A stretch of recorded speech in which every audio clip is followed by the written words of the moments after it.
Hello everyone, I am Dr. Suchita Nimbalkar. Today we are going to discuss about domestic water treatment. Domestic water means the water which we can utilize for the domestic purpose, means for drinking, washing, cleaning.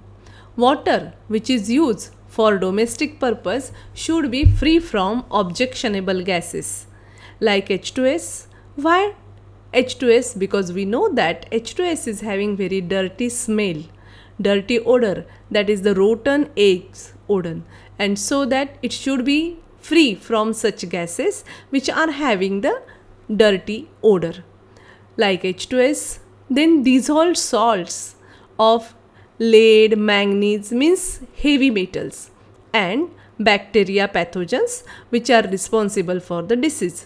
If we need to drink water, obviously it should be free from the objectionable gases, then dissolved salts and bacteria. Its pH should be about 7, means it should not be acidic or basic, it should be neutral. It should be reasonably soft. Its hardness should be less than 250 ppm. What happens exactly if the hardness is more than 250 ppm? That water become hard and it create digestive system problem if we use such water for drinking. Along with that, we already discussed the disadvantages of hard water in the previous video. Therefore, to make it safe for drinking purpose, it is purified. There are the different process for the purification of this domestic water. First one is the screening. Second process is coagulation and sedimentation. Third process is filtration. Fourth process is sterilization. Now one by one we are going to discuss about these different types of the purification processes. First is screening. It is the process of removal of floating material from water. Water is allowed to pass through the screen having large number of pores so that floating material impurities are retained. What happened exactly in this particular diagram? It has been shown that this one is the screen. If water containing floating material or some heavy material, if we pass this water through the screen, that material is retained back and we will get the water which one is free from this suspended particles. Then the second one is the sedimentation. Now sedimentation is the process of removing the suspended impurities by keeping water undisturbed for sufficient time in large tank. What we have to do here, this water we need to store for some duration. So whatever the suspended particles are present into the water, it will settle down and then we can easily remove out the upper layer of the water which one is free from the suspended particle. In this diagram we can see the suspended particles are present into the water, and when we pass some time all the suspended particle get settled down at the bottom and we will get the water which one is free from the suspended particles. Then the third process is coagulation. Now what do you mean by coagulation? In this case, if the colloidal particles are there, we have to remove out that colloidal particles, and removal of colloidal particles is very difficult. Why it is very difficult to remove out colloidal particles? Because the size of colloidal particle is very small. That is 10 raised to the power minus 4 to 10 raised to the power minus 7. Along with that, it having only one charge.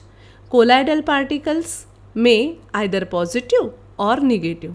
In water, we can say that the colloidal particles which are present into the water, they all are negative. And if all negative particles are present into the water, obviously they repel each other. And when they repel each other, it is very difficult to settle down them or to remove out them. So what we have to do? We need to add some substance into the water. That substance is known as coagulant, means the process of removal of colloidal particles by addition of coagulant. That process is known as coagulation. Now, suppose we are adding one of the coagulant, for example, we can say that alum. If we add alum into the water, what will happen? It forms a gelatinous mass, and that gelatinous mass is known as floc. This floc entraps the fine particles gradually. It becomes heavier and settle down at the bottom due to the force of gravity. In this particular picture, we can observe that all the impurities, colloidal impurities, are having same charge, so they are dispersed into the water. What happened exactly? After addition of alum, we can say that alum gives you floc. Floc, which one is formed here, that is AlOH by 3. This floc entraps the colloidal particles and become heavier, and due to that they settle down at the bottom, and due to settling of that colloidal particle, we will get the fresh water, which one is free from the colloidal impurities. So this whole process is known as coagulation. Now, which are the different coagulants? First, we are going to discuss about the alum. Chemical formula for alum is K2SO4 dot Al2SO4 by 3 dot 24H2O. Generally, we are taking this portion for the reaction Al2SO4 by 3. This is widely used in the purification of water. This react with alkalinity of water, means when water is somewhat alkaline, in that case alum is used. Now, we know very well that there are different compounds which are responsible for alkalinity, and metal ion which are responsible for the hardness are nothing but the calcium and magnesium. So here we are taking calcium bicarbonate, which one is the alkaline salt which is present into the water. What happen exactly when calcium bicarbonate react with alum, means Al2SO4 by 3, it will gives you floc. This floc AlOH by 3 is having tendency to entraps the colloidal particles and settle down at the bottom, whereas it having one disadvantage also. As you know that CaSO4 is responsible for the calcium permanent hardness. So, can we say that alum remove out the colloidal particle by formation of this floc, but at the same time it impart calcium sulfate, means calcium permanent hardness into the water. Then this particular alum is used, or it gives you the best result at pH of water. It should be 6.5 to 8.5, means it should be somewhat alkaline, and that's why alum react with the alkali. Instead of calcium bicarbonate, we will take here magnesium bicarbonate also. So instead of CaSO4, we will get here MgSO4, which is again the permanent hardness causing salt. Then the second type of the coagulant is nothing but the sodium aluminate. It is used for treatment of water having no alkalinity.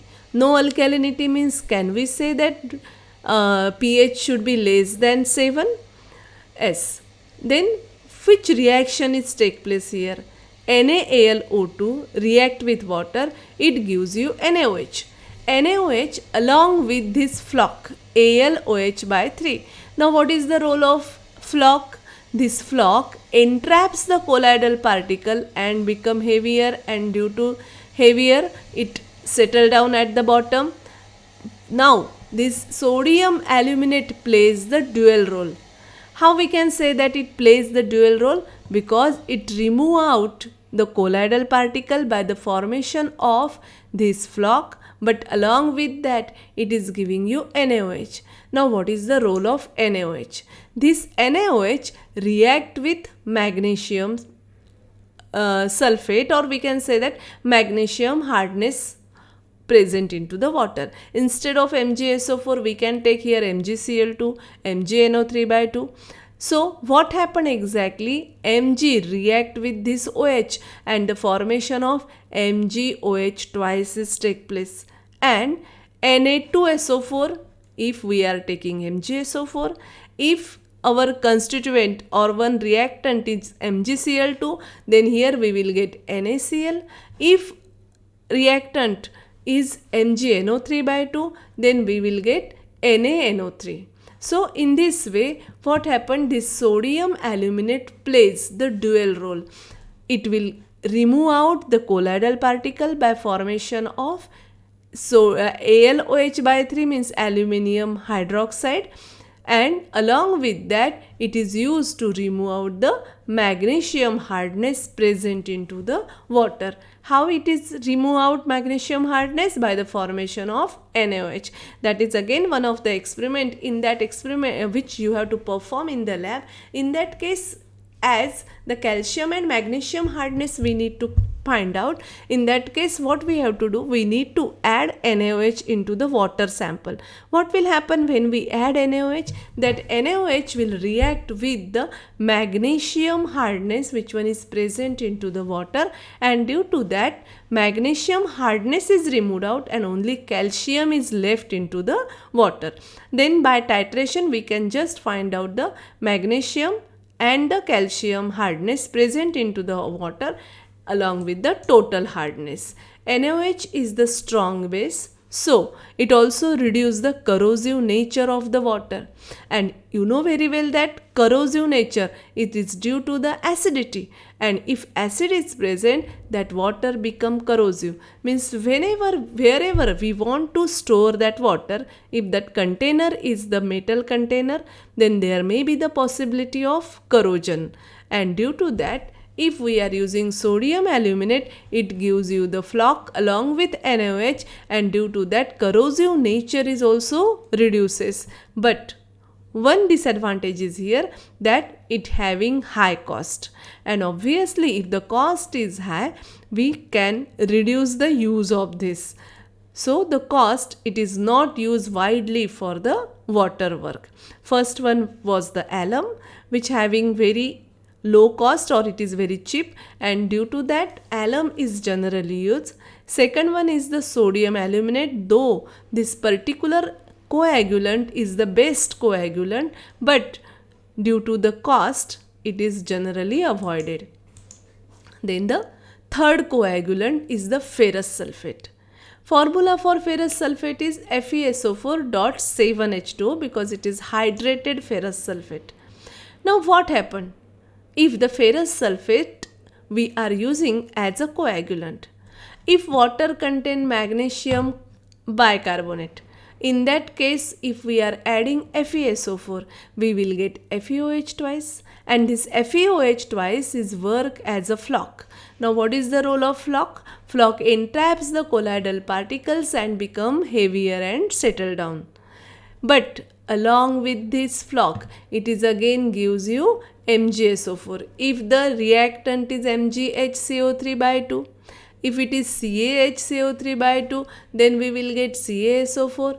If likewise, if it is MgCO3 by 2, we will get MgCO3, and likewise we will get the different constituents or the different product. FeOH twice settle down quickly. It is cheaper also, but for colored water it cannot be used. Why? Because ferrous ions Fe2 plus are already responsible for the coloring. It is a coloring agent, and due to that it itself responsible for the color, and due to that we have to avoid ferrous sulfate for the coagulation purpose, and this particular gives you good result above 8.5. Means we can say that ferrous sulfate work in alkaline condition above 8.5. Alum work in alkaline condition, but its pH is in between 6.5 to 8.5, whereas sodium aluminate work below 7, means in acidic. Then the next purification process or the method is the filtration. Now filtration. Filtration means what? It is the removal of precipitate, colloidal particles and bacteria. And there are two different types of the filters which are used for the filtration of water. First is the gravity sand filter and the another one is the pressure filter. We are going to discuss about the first type of the filter, that is the gravity sand filter. Gravity sand filter is also known as the traditional type of the filter. It consists of the layer of fine sand, then the coarse sand and the fine gravels. The water is percolated through the different layers of the filters.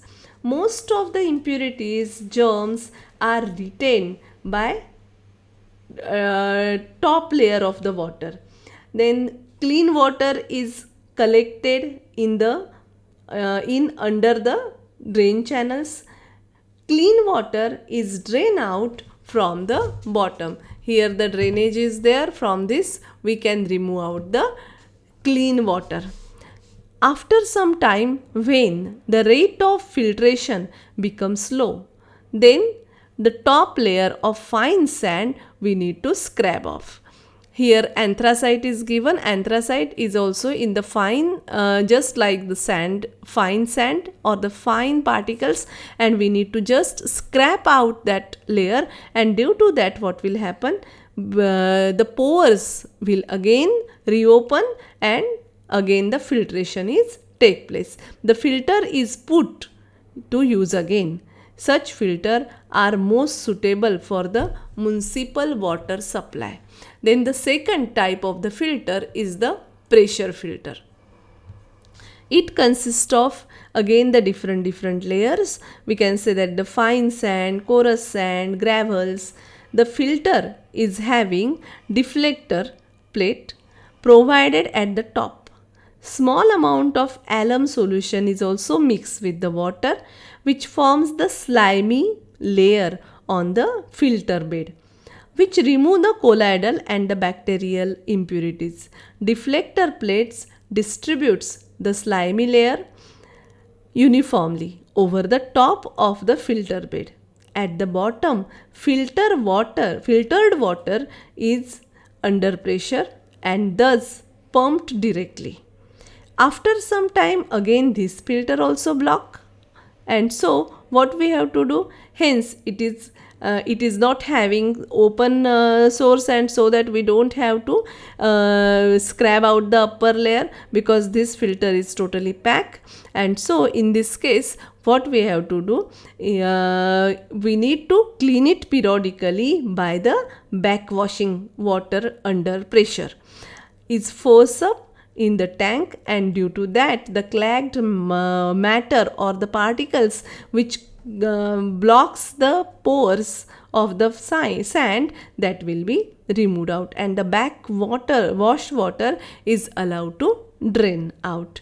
Then in this way we can say that the two different types of the filters are used for the filtration. Next process is the sterilization. Now what do you mean by sterilization? Total elimination of bacteria can be achieved only by sterilization. The removal of microorganisms with the help of some chemicals is called sterilization or disinfection. Water is sterilized by the different method. First one is the boiling, second is the chlorination, third is ozonization, fourth is aeration, and fifth process is also there, that is the UV rays. So these are the different methods of sterilization. We will discuss all these methods in next video. Thank you.